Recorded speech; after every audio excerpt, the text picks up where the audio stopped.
और चलिए अब देखते हैं फटाफट अंदाज में खबरें।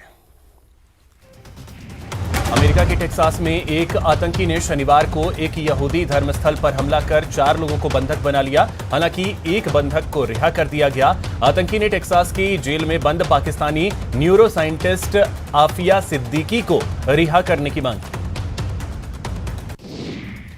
जम्मू कश्मीर के बांदीपोरा और सोपोर इलाकों से इस हफ्ते लश्कर तैयबा आतंकवादियों के 6 सहयोगियों को गिरफ्तार किया गया और उनके पास से हथियार और गोला बारूद बरामद किए गए। रिश्वत लेने के आरोप में सीबीआई ने गेल अधिकारियों के खिलाफ मामला दर्ज किया है। वहीं दिल्ली, एनसीआर समेत अनेक जगहों पर आरोपियों के ठिकानों पर छापेमारी की गई। मुलायम सिंह की छोटी बहू अपर्णा यादव बीजेपी में शामिल हो सकती हैं। सूत्रों के अनुसार अपर्णा की बीजेपी से बातचीत फाइनल हो चुकी है। अपर्णा यादव मुलायम के छोटे बेटे प्रतीक यादव की पत्नी है। योगी आदित्यनाथ की कैबिनेट से इस्तीफा देने वाले दारा सिंह चौहान और अपना दल के विधायक आरके वर्मा ने रविवार को अखिलेश यादव की मौजूदगी में सपा की सदस्यता ली। केंद्रीय वित्त मंत्री निर्मला सीतारमण ने आज देश के कई राज्यों के भाजपा प्रदेश अध्यक्षों के साथ प्री बजट संवाद किया।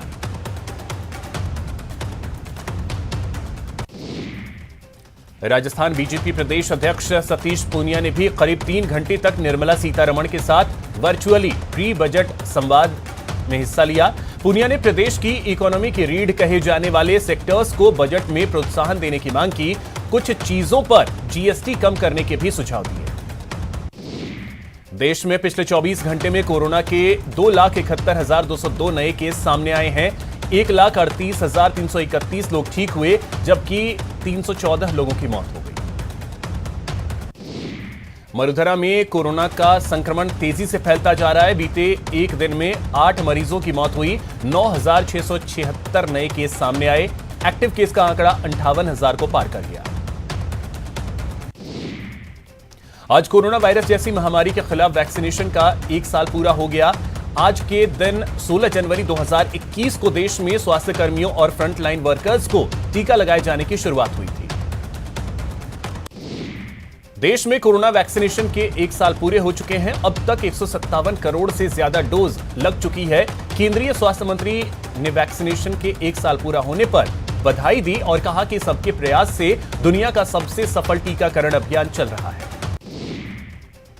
गोवा चुनाव के मद्देनजर आज दिल्ली के मुख्यमंत्री और आम आदमी पार्टी संयोजक अरविंद केजरीवाल ने गोवा के लिए 13 पॉइंट एजेंडा पेश किया। इसी के साथ उन्होंने अन्य पार्टियों से गठबंधन के सवाल पर कहा कि यदि ऐसी स्थिति आती है तो उस समय देखा जाएगा। बीजेपी प्रदेश अध्यक्ष सतीश पूनिया ने वैक्सीनेशन अभियान की तारीफ की। उन्होंने कहा कि देश ने 157 करोड़ वैक्सीनेशन का रिकॉर्ड बनाया है। सतीश पूनिया ने बताया कि 66 करोड़ लोगों को डबल डोज लगी। 43 लाख वैक्सीन रोजाना लगाई गई। वहीं पीएम के जन्मदिन पर 2.5 करोड़ लोगों को वैक्सीनेट किया गया। उन्होंने कहा कि देश के वैज्ञानिकों ने प्रतिबद्धता दिखाई। विपक्ष ने पीएम मोदी के वैक्सीनेशन का विरोध किया। राजस्थान की सरकार ने वैक्सीन बर्बाद की। कोरोना के बढ़ते कहर के बीच चुनाव आयोग ने बड़ा फैसला लिया है। 22 जनवरी तक मतदान वाले राज्यों में चुनावी रैलियों और रोड शो पर रोक लगा दी है। तेलंगाना में 30 जनवरी तक सभी स्कूल कॉलेज बंद कर दिए गए हैं। कोरोना के बढ़ते केस को देखते हुए तेलंगाना सरकार ने यह फैसला लिया। प्रदेश में शनिवार रात 11 बजे से जन अनुशासन कर्फ्यू लागू हो चुका है। यह जन अनुशासन कर्फ्यू सोमवार सुबह 5 बजे तक रहेगा। जन अनुशासन कर्फ्यू में ई कॉमर्स कंपनियां, केमिस्ट दुकान के साथ साथ नाइट शिफ्ट वाली फैक्ट्रियां चालू रहेंगी। इसके साथ ही बस स्टैंड, रेलवे स्टेशन और एयरपोर्ट आने जाने वाले यात्रियों को भी राहत मिलेगी। दौसा में वीकेंड कर्फ्यू का व्यापक असर देखने को मिला। दौसा की अधिकतर दुकानें और बाजार पूरी तरह से बंद हैं। अलवर मामले का अब तक खुलासा नहीं हो पाया है। 5 दिन बाद भी पुलिस के हाथ खाली हैं। अलवर के एसपी के मुताबिक पुलिस अभी इस केस की जांच कर रही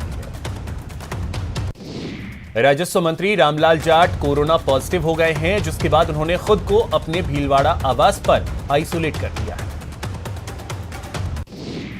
जयपुर में वीकेंड कर्फ्यू का असर दिखाई दे रहा है, बहुत कम लोग सड़कों पर दिखाई दिए। कोरोना के बढ़ते मामलों के बीच शनिवार रात 11 बजे से प्रदेश में वीकेंड कर्फ्यू लागू हो गया है, जिसके कारण बीकानेर में सड़कों पर बहुत कम वाहनों की आवाजाही दिखी। राजसमंद में पुलिस ने कोरोना गाइडलाइन का उल्लंघन करने वालों पर सख्त कार्रवाई करते हुए 2 टीमों का गठन किया। चित्तौड़गढ़ में वीकेंड कर्फ्यू का असर देखने को मिल रहा है। दुर्ग पर पर्यटकों की आवाजाही को पूरी तरीके से बंद कर दिया गया है। बाड़मेर जिले में कोरोना का ग्राफ लगातार बढ़ता जा रहा है। रविवार को वीकेंड कर्फ्यू के दिन जिले में कोरोना के 458 नए मरीज सामने आए। प्रतापगढ़ के अरनोद में अतिरिक्त मुख्य न्यायिक मजिस्ट्रेट ने गौवंश तस्करी के मामले में आरोपी तालीम की जमानत याचिका खारिज कर दी।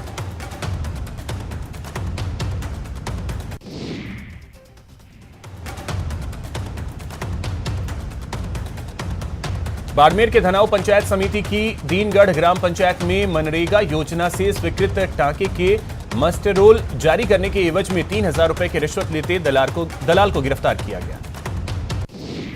अजमेर जिले के किशनगढ़ में मार्बल एरिया से घर लौट रहे युवक की चलती कार पर 4 से 5 बदमाशों ने डंडे से हमला कर दिया। कार सवार मार्बल व्यापारी ललित शर्मा ने गाड़ी भगाकर अपनी जान बचाई। बूंदी जिले के लाखेरी में 3 दिन पहले ट्रैक्टर चोरी की घटना का पुलिस ने पर्दाफाश कर दिया है। 2 आरोपियों को गिरफ्तार किया गया। कोरोना की जंग जीतने के बाद भी पिछले 10 महीने से कोटा के मेडिकल कॉलेज अस्पताल में वेंटिलेटर पर जिंदगी की जंग लड़ रहे प्रेमचंद की मौत हो गई। भरतपुर जिले के कामा टाउन चौकी के पास त्रिकुटिया बाजार में एक हार्डवेयर की दुकान में चोरों ने ताले तोड़कर नकदी और अन्य सामान चुरा लिए। चोरी की वारदात से व्यापारियों में आक्रोश है। राजसमंद में एक महिला का शव उसके बेटे के ससुराल वालों के कुएं में मिला था। इस मामले में पुलिस ने 3 लोगों को गिरफ्तार कर लिया। पुलिस के मुताबिक मृतक धापूबाई गुर्जर का शव गणेश लाल के कुएं से मिला। इस पर उसके पति चेनाराम गुर्जर ने खुदकुशी के लिए उकसाने के लिए 5 व्यक्तियों के खिलाफ शिकायत दर्ज कराई। चित्तौड़गढ़ शहर के सेती इलाके में पानी से भरे खदान में कल शाम एक युवती ने छलांग लगा दी।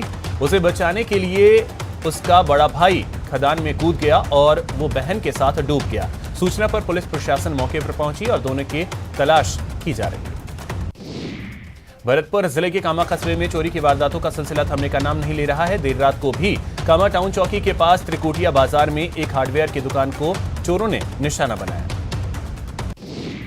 झालावाड़ के गंगधार एसडीएम रामअवतार मीणा ने उन्हेल कस्बे में मृत्यु भोज का आयोजन कर रहे परिवार को मौके पर पहुंचकर पाबंद किया और कोरोना गाइडलाइन की अवहेलना करने पर 10,000 रुपए का जुर्माना लगाया।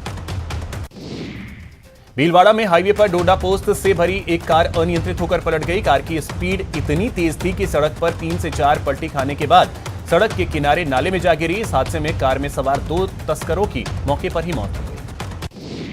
कोटपुतली के शाहपुरा थाना पुलिस ने बड़ी कार्रवाई करते हुए व्यापारी पर फायरिंग के मामले में फरार चल रहे एक आरोपी को गिरफ्तार किया। कोटा में तेज रफ्तार से चल रही मोटरसाइकिल फिसलने से एक युवक की मौत हो गई।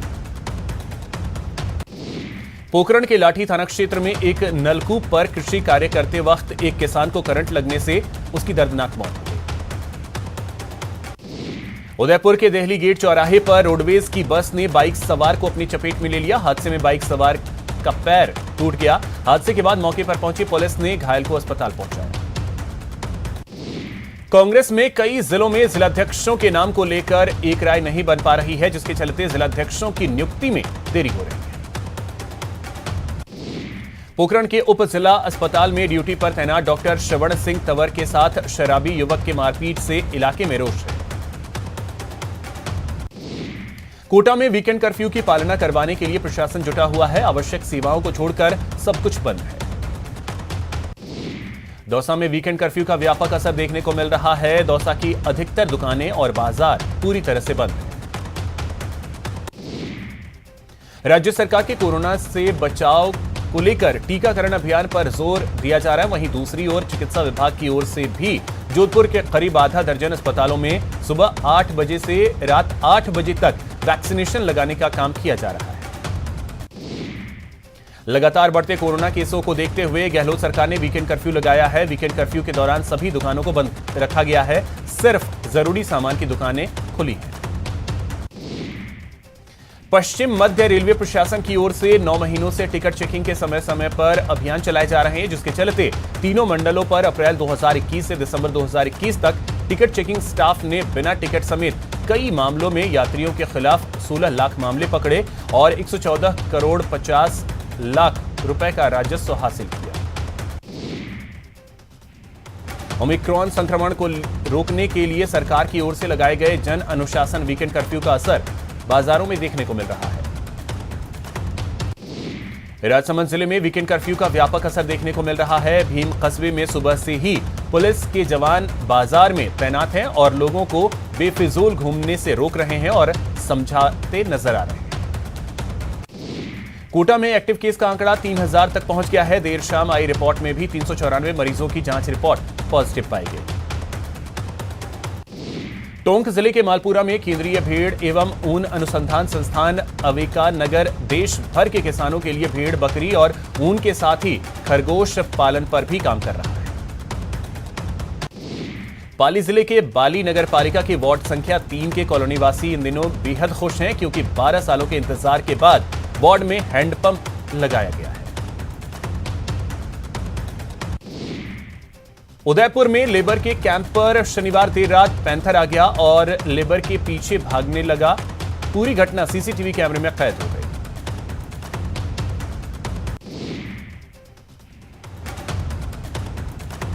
कुबारिया कस्बे के उच्च माध्यमिक विद्यालय परिसर पर भारत विकास परिषद के तत्वावधान में महापुरुष महाराणा प्रताप और स्वामी विवेकानंद की प्रतिमा का अनावरण किया गया। चूरू अंचल में आज सुबह घना कोहरा छाया रहा, जिसकी वजह से लोगों को परेशानी का सामना करना पड़ा। सिरोही में लगातार मौसम के बदलाव के कारण लोगों का जनजीवन काफी हद तक प्रभावित हुआ है। पिछले 7 दिनों से माउंट आबू का पारा स्थिर है। दौसा में कड़ाके की ठंड का दौर जारी है, हालांकि कोहरे का असर कम होता दिख रहा है। शेखावाटी इलाके में घने कोहरे ने डेरा डाल रखा है। सीकर सहित आसपास के इलाकों में 4 दिन से लगातार कोहरे का दौर जारी है।